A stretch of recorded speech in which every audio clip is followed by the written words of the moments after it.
There may not be a more popular piece of media these days than video games. The world of competitive gaming is a growing prospect, with the esports world making $1.1 billion in 2019 alone. Competitive video game playing, however, goes beyond this surge in popularity, getting its start in the arcades of the late 1970s and early 1980s. This is where our story begins. I hold over 2,000 world records.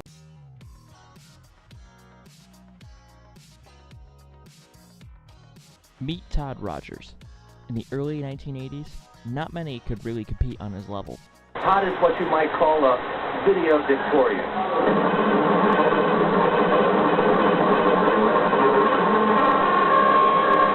Todd holds the world record in not one or two, but four of the most popular home video games. Todd's venture into the world of video games, according to his website, began when his family purchased a Magnavox Odyssey, a console he and his brother played until the family acquired the then-new Atari 2600 console in the late 1970s. Within a relatively short period of time, he states, he had managed to beat all the kids in his Chicago neighborhood, with his friends apparently dubbing him the Great One. Todd had managed to acquire a large library of Atari titles and, in his own words, claimed to have been nearly unbeatable. I remember my dad saying, "Hey, slow down on the controller," while we played Atari's Street Racer. I guess this was his way of saying, slow down so I could beat you. Todd soon moved on to the arcades, where, like in his Atari games, he claimed to mop the floor with his various opponents. Then came Activision. Activision was born out of several Atari employees quitting the company due to inadequate financial compensation and credit for the massively popular titles they developed. In doing so, the employees broke new ground, becoming the first independent video game development company. Not only did this allow the developers to make a share of what they truly earned from their titles, it also allowed them to develop whatever they wanted. And the first game to come out of the Activision studios was Dragster. The objective of Dragster is simple. You had to get a drag racer from point A to point B as fast as you could without blowing out the engine. What mattered most about Dragster, however, was how fast you could beat the game. Activision saw an opportunity and took charge of promoting this and other games with special clubs. Each game had its own club, and again you had to send a photograph of your score to Activision, who would then send you a patch if you beat a certain objective. For Dragster, you would get the patch if you beat a qualifying time of 6 seconds. This is where the times get a little out of sync. Todd claims that he achieved what he called a perfect score, a time of 5.51 seconds, sometime in December of 1980. Activision, however, notes that the fastest time achieved in the game was a 5.61 in their fall 1981 newsletter, achieved by Chuck Hunter Sr. and his son Chuck Jr. In fact, Todd isn't even mentioned in the Dragster category until the winter 1982 edition, with a score of 5.57 that he shared with 2 other players. Todd's 5.51 first appears in the next newsletter, spring 1983. However, Todd isn't the only one with the score. The newsletter mentions 2 others who had achieved at the same time, William Stewart and Kevin Kopachevsky. These 2 scores, unlike Todd's, also appeared in the previous issue. However, when contact was attempted years later with these 2, it was found that William Stewart was unreachable, and Kevin Kopachevsky could not remember the exact details of his score, aside from that he had a sensitive joystick. In later interviews, however, Todd claimed that he had earned the 5.51 in 1982, putting it closer to Activision's timeline. Until about the early part of 1982, March or April, I submitted the original first 5.51 Polaroid to Activision. There was a series of things that had transpired, and one day Jan Marcella called me up and said, "Hey, I want to know how you shift." And she wasn't normally happy and vivacious and bubbly like she normally was when she called me. It was more like a professional, I don't really know you kind of phone call. She says, "Okay, well, I have something to tell you. There were 2 other people that tied your score, but they shifted identically to our perfect computer." Activision claimed to have programmed a computer to run a perfect run of Dragster, with the perfect time, according to them, being a 5.54. Todd had somehow beaten it. Activision thought this score was impossible. What I didn't know was that they had a computer-simulated perfect run. The computer's run was of a 5.54, and Activision wanted to know how I could do better. I told them how I engaged the clutch until 0 and then popped the clutch, already in 2nd gear. I max all 4 gears and downshift before the end, so I don't blow my engine. And with that, Activision invited Todd to the 1982 Chicago Consumer Electronics Show to demonstrate their titles. which opened Todd to a world of fame for his video game skills. So Activision was rather happy with my performance in a live venue, showing them that not only can I play one game really well, that I played several. Skiing and Stampede were among the ones that they had previewed there. They decided to hire me on.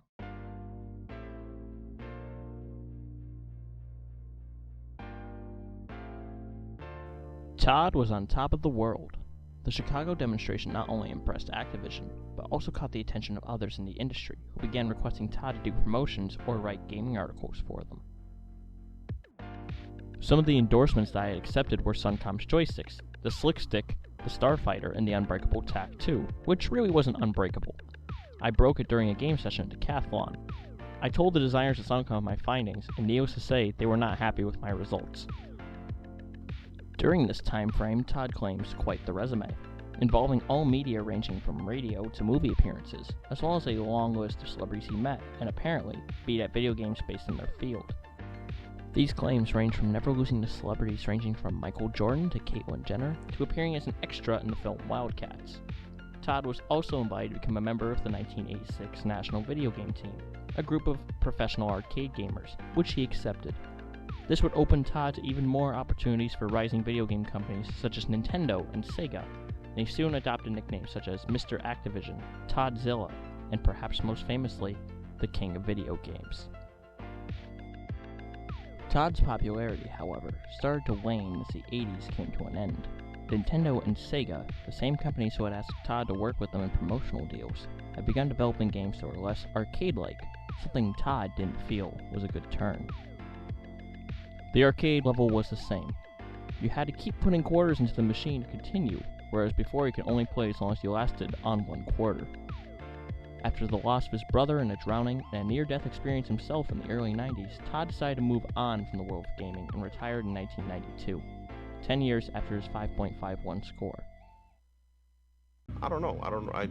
I really don't know where it went downhill. All I know is the magazine went belly up. I stopped receiving money from them. The joysticks that I endorsed, they only came out with 3 or 4 joysticks.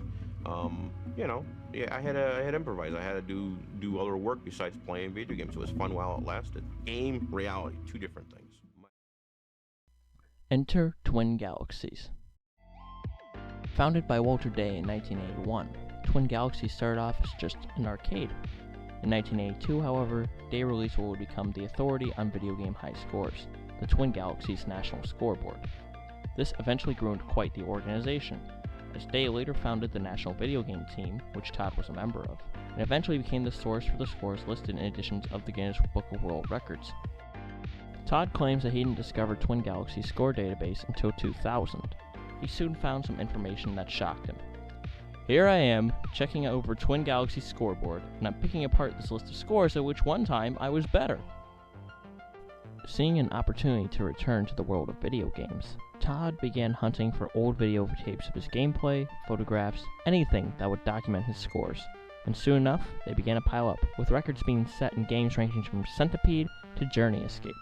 It seemed that Todd had returned to the top.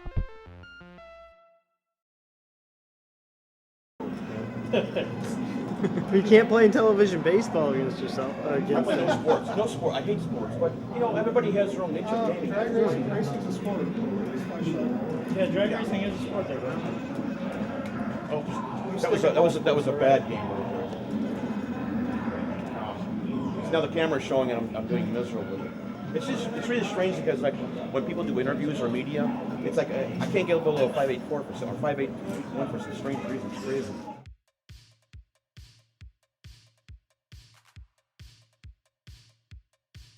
Even though his popularity was not as widespread as it may have been throughout the 1980s, Todd's return to competitive gaming did not go unnoticed. By 2002, Todd himself became an official for Twin Galaxies, ranking other people's scores and handling material to go into the high score database. It had seemed that he had returned to the spotlight. Things were not all peachy.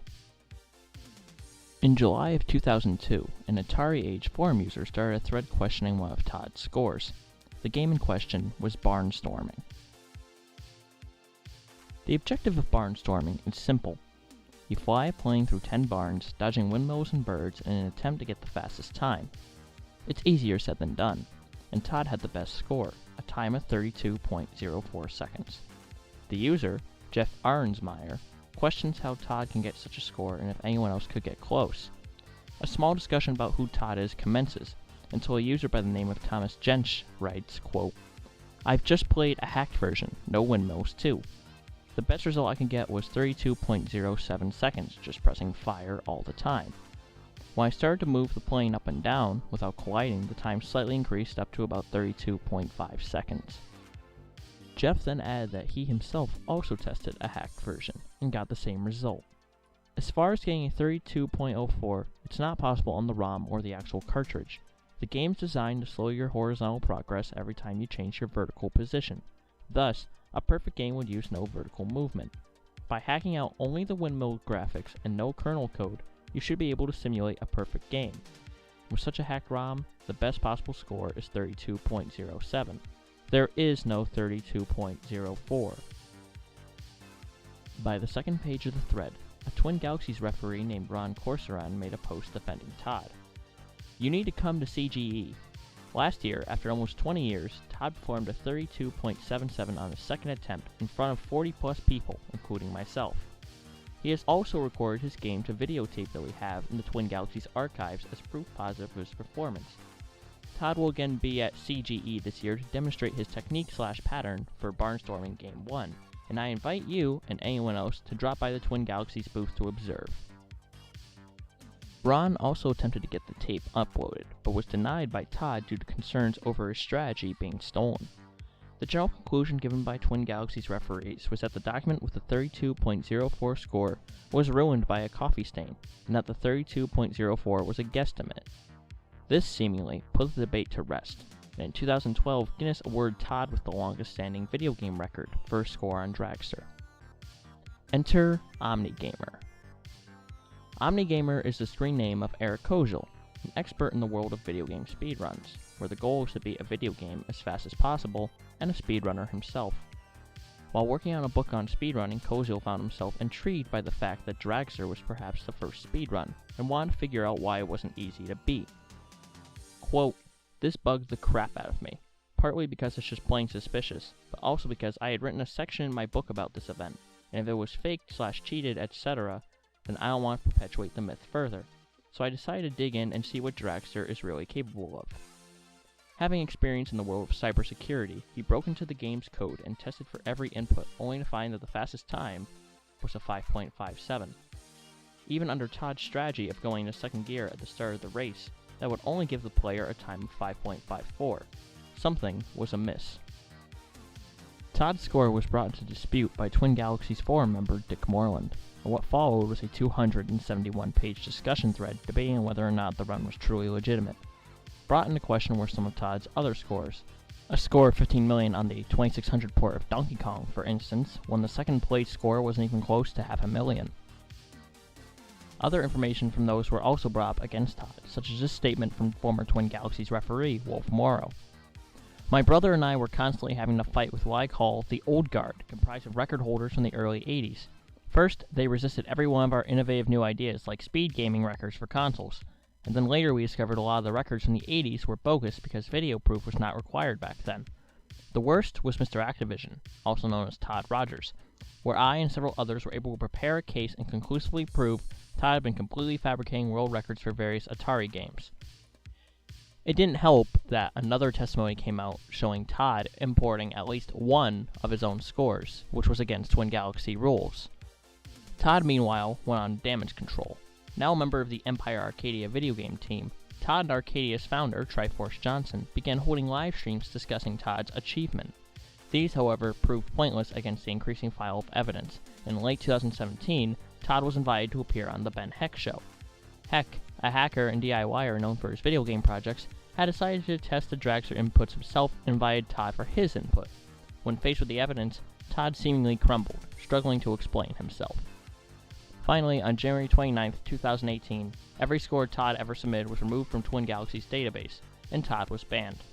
Todd, however, refused to admit defeat, and the next day, he posted a photo on the r/speedrun subreddit of a 5.51, simply writing, quote, "This is for all my haters," and linking a photo. It was proven fake within 24 hours. The king of video games had been dethroned.